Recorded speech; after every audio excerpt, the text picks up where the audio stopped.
Hello students, welcome to the Talent English classes Patna conducted by Jitendra Kumar Dubey. Students, आज का दिन बड़ा ही पिक्यूलियर डेट है। आज 2/2/2022 यानी कंप्लीट इवन नंबर्स का एक बहुत ही ब्यूटीफुल कम्युनिकेशन है। और आज के पहले के लेक्चर्स में मैंने प्रेजेंट, पास्ट और फ्यूचर टेंस का कंसेप्ट दिया था, और मैं कहना चाहूँगा कि आज का लेक्चर वेरी इंपॉर्टेंट है। जिस तरह से डेट इंपॉर्टेंट है उसी तरह आज का लेक्चर भी इंपॉर्टेंट है, बिकॉज आज तीनों टेंस को हम सम अप करने जा रहे हैं। आज का अगर जो वीडियो शुरू से अंत तक देख लेगा, उसको पिछला वीडियो अगर नहीं भी देखा होगा तो पूरा फ़ायदा होगा और पूरा टेंस रिवाइज हो जाएगा, चाहे प्रेजेंट हो, पास्ट हो, फ्यूचर हो, तीनों टेंस को हम रिवाइज करने जा रहे हैं। ऑलराइट, तो पहले हम लिखते हैं इनडेफिनिट। तीनों टेंस के इनडेफिनिट को हम रिवाइज करने जा रहे हैं। Indefinite tense, present indefinite tense में क्या होता है? Subject V S E S या V1, तीसरा नंबर ऑब्जेक्ट। प्रेजेंट इंडेफिनिट होता है, फर्स्ट रो प्रेजेंट का होगा, सेकेंड रो पास्ट का होगा। लिख भी देते हैं, ये रो प्रेजेंट का है, ये रो पास्ट का है और ये रो होगा फ्यूचर का।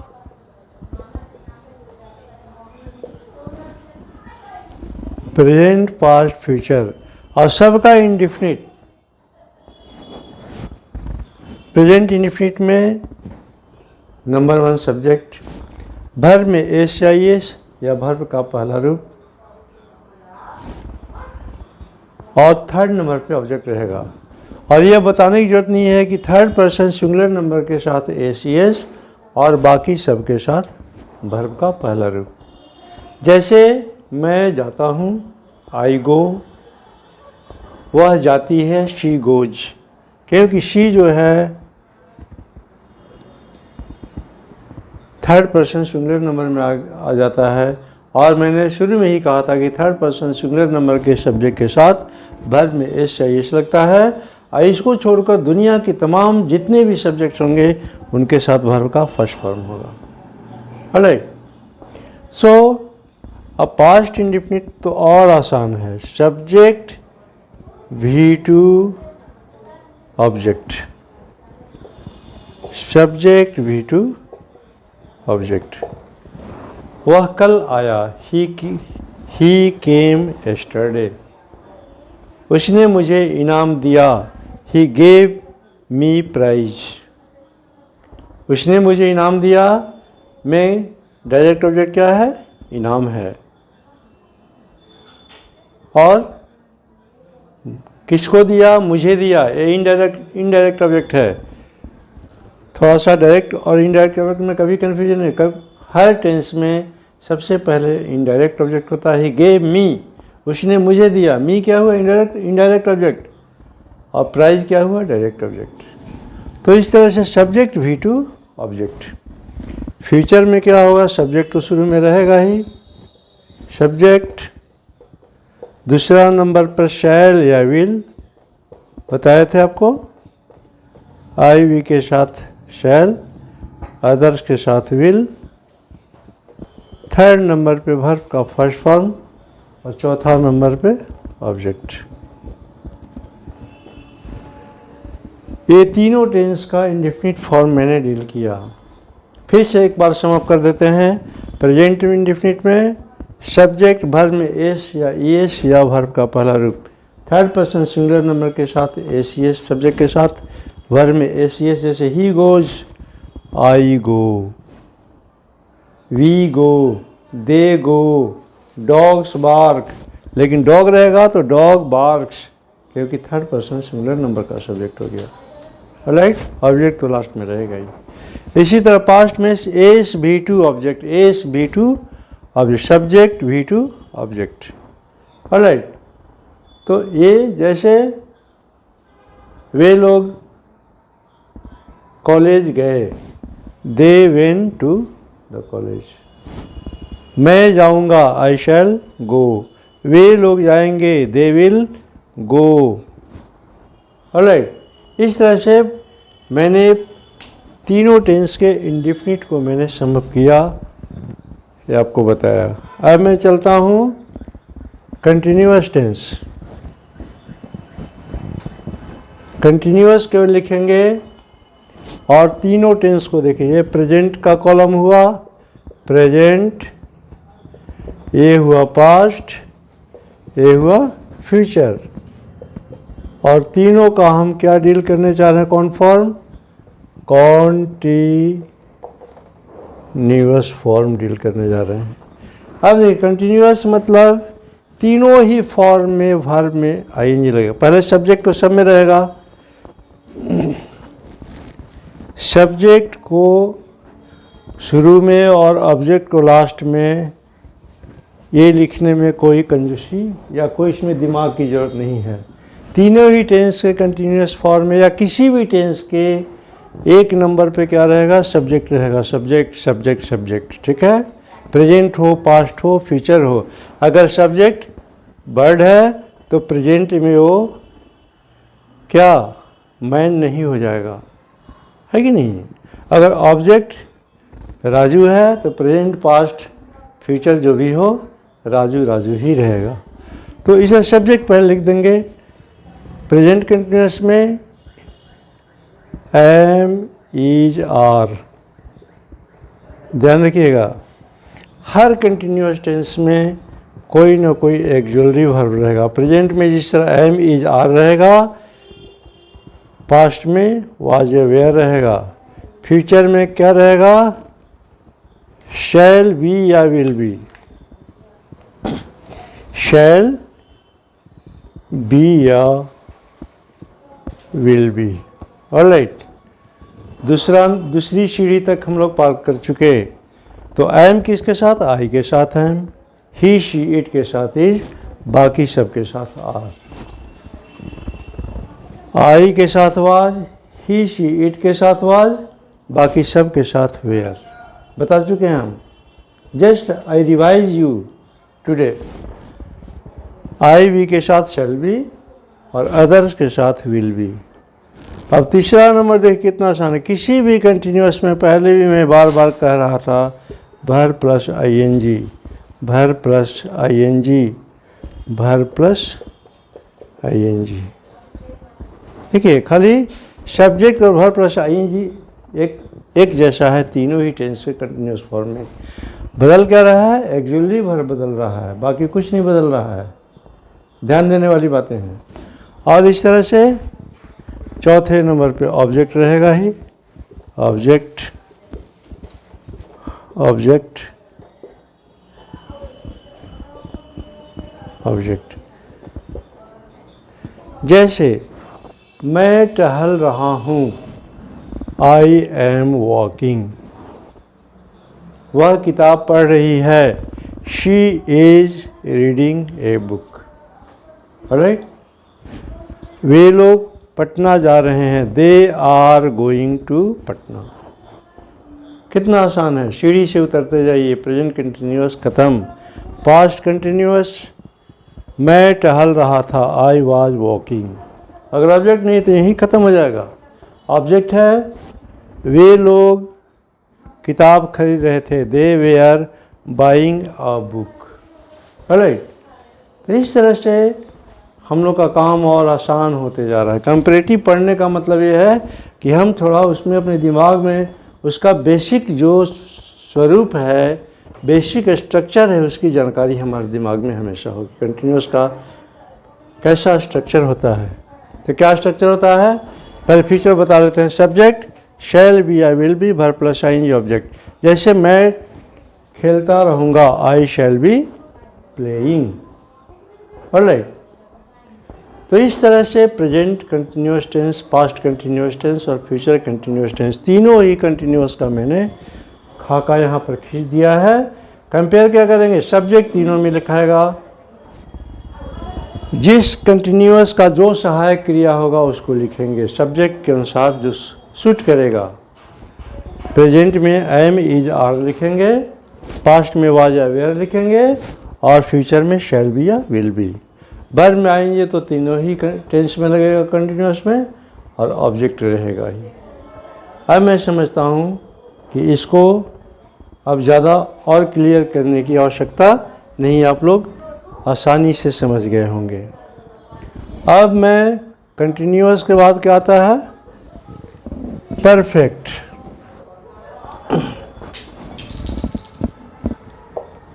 Perfect tense, present perfect, past perfect, future perfect. Alright, so ये देखिए खाली 2 नंबर मिटा रहे हैं, 2 नंबर मिटाने की आवश्यकता है और 3 नंबर, बाकी कुछ नहीं मिटेगा।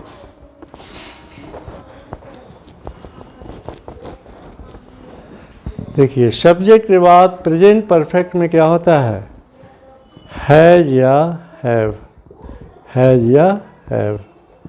पास्ट में किसी भी सब्जेक्ट के साथ हैड होता है और इसमें शैल हैव या विल हैव। ऑलराइट,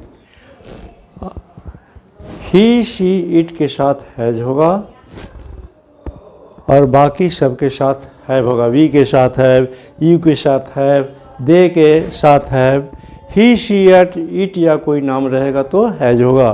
और तीनों ही टेंस के वर्ब का 3 फॉर्म होगा, V3 V3 V3। किसी भी टेंस में, परफेक्ट टेंस में वर्ब का 3रा फॉर्म का प्रयोग करते हैं।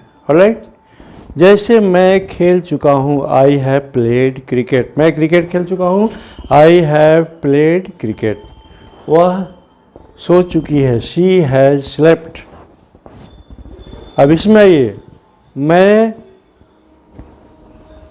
कल पटना गया था, I had gone to Patna yesterday. Alright, so इसी तरह से फ्यूचर परफेक्ट में क्या होगा, शैल हैव या विल हैव। आई वी के साथ शैल हैव लगेगा, बाकी सब के साथ विल हैव लगेगा। जैसे मैं खेल चुका रहूँगा, आई शैल हैव प्लेड। वे लोग क्रिकेट खेल चुके होंगे, they will have played cricket. Alright, so इस तरह से प्रेजेंट परफेक्ट, पास्ट परफेक्ट और future perfect, present perfect, past perfect, future perfect. सबसे तीनों में सबसे पहले 1 नंबर पे या किसी भी टेंस के 1 नंबर पे सब्जेक्ट रहता है। परफेक्ट में हैज है, प्रेजेंट में रहेगा सहायक क्रिया, पास्ट में हैड रहेगा और फ्यूचर में शैल हैव या विल हैव रहेगा। तीनों ही के वर्ब का 3रा रूप होगा परफेक्ट फॉर्म में और लास्ट में ऑब्जेक्ट रहेगा। तो ये कंपेरेटिव बताने का मतलब कि आप कंपेयर कर सकें कि आखिर उसका स्ट्रक्चरल फॉर्म क्या हो, उसका रूप क्या है, ठीक ना, क्या होगा। अब हम चलेंगे तीनों टेंस का परफेक्ट कंटिन्यूअस रूप, perfect continuous form, perfect continuous form, present perfect continuous, past perfect continuous और फ्यूचर परफेक्ट कंटिन्यूअस। अब चलिए, कुछ नहीं करना है, 1 नंबर तो क्लियर है सब्जेक्ट तीनों में। अब इसमें थोड़ा सा 2 और 3 में हम लोग को थोड़ा कंटिन्यूअस चूँकि आ गया तो वर्ब में आईएनजी लगाना पड़ेगा। और इसमें परफेक्ट वाला जो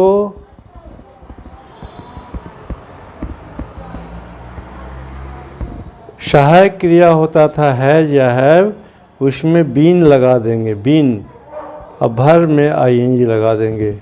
परफेक्ट में हैड होता था तो हैड बीन लगा देंगे, वर्ब प्लस आईएनजी लगा देंगे।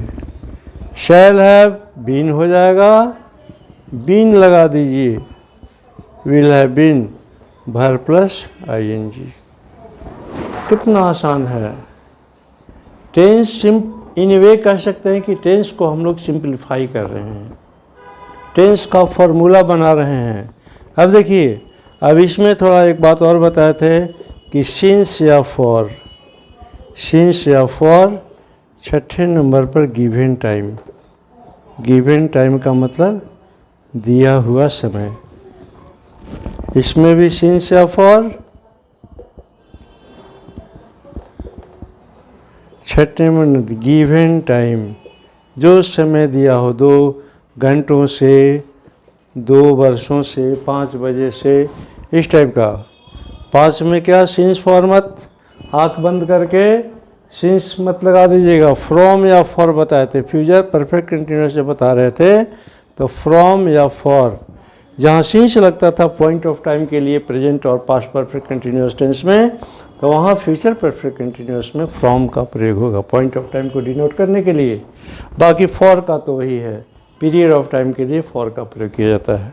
और 6 नंबर पर गिवन टाइम, गिवन टाइम। अब देखिए, मैं 2 बजे से पढ़ता आ रहा हूँ। आई हैव बीन रीडिंग, मान लीजिए किताब ऑब्जेक्ट है, आई हैव, मैं 2 बजे से किताब पढ़ता आ रहा हूँ। I have been reading book 2 बजे से, सिंस 2 o'clock। यही रहता कि मैं 2 घंटों से किताब पढ़ता आ रहा हूँ। I have been reading book for 2 hours।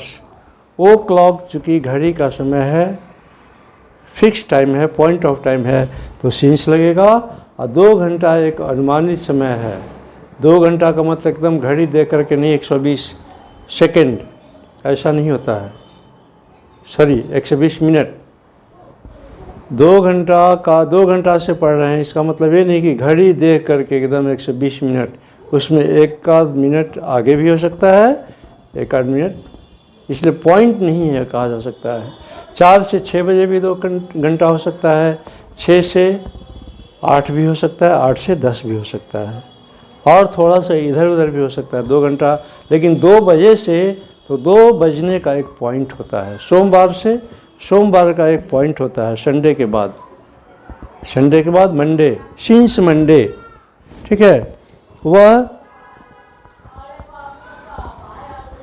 5 दिनों से इस शहर में रहती आ रही थी, पास्ट है चूँकि थी कह रहे हैं। She had been living in this town 5 दिनों से, फॉर की सिंस, फॉर 5 days। 5 दिन शुरू होने का कोई भी पॉइंट नहीं होता है, करेक्ट। यही रहता 5 बजे से वह खेलती आ रही थी, तो she had been playing since 5 o'clock, correct. इसी तरह फ्यूचर में हम लोग जून से छुट्टियां मनाते रहे होंगे, हम लोग जून से छुट्टियां मनाते आ रहे होंगे। We will have been enjoying holidays from June, from point of time है, फ्रॉम जून, ऑलराइट। वे लोग 10 बजे से खेलते आ रहे होंगे। They will have been playing from 10 o'clock। ये फ्रॉम पॉइंट ऑफ टाइम को फ्रॉम डिनोट करता है। फॉर वाला एग्जाम्पल एक देखते हैं। शीला 5 दिनों से पढ़ती आ रही होगी। Sheela will have been playing for 5 days। 5 days कोई पॉइंट नहीं होता है, इसलिए फॉर लगा। फॉर तीनों टेंस में पीरियड ऑफ टाइम को बताता है। सिंस प्रेजेंट और पास्ट टेंस में पॉइंट ऑफ टाइम को बताता है, जबकि पॉइंट ऑफ टाइम को फ्यूचर परफेक्ट कंटिन्यूअस में बताने के लिए फ्रॉम का प्रयोग किया जाता है। ऑलराइट, सो आज मैंने पूरे प्रेजेंट, पास्ट और फ्यूचर टेंस के तीनों फॉर्म को एनालिटिकल वे में बताया, और जिसको कि आप थोड़ा सा कंपैरेटिव वे में पढ़िएगा तो हमेशा दिमाग में रहेगा। और इसी तरह से इसको पढ़ने की कोशिश कीजिएगा। फिर किसी तरह का डाउट होगा मन में तो आप एनी टाइम मेरे व्हाट्सएप नंबर पर 7979983877 कभी भी एनी टाइम 24 आवर्स ऑनलाइन मैं रहता हूँ। कभी भी डाउट किसी भी समय हो तो आप इस नंबर पर, व्हाट्सएप नंबर पे अपने डाउट्स को पोस्ट करके भी आप हमसे समाधान ले सकते हैं। कहीं भी अब तक के पढ़ाए हुए सेशंस में आपको डाउट होगा तो प्लीज़। और lastly I request you that if you have any, कुछ हद तक भी अगर आपका कुछ फ़ायदा हुआ होगा तो हमारे talent English classes Patna channel को please like, share, comment and subscribe कीजिएगा, जिससे कि पढ़ाने वाले का भी हौसला बढ़ता रहे और लगे कि हमारे चैनल को इतने लोग इंटरेस्ट के साथ देख रहे हैं और उससे लाभान्वित हो रहे हैं। Thank you students, thank you audience, thank you all.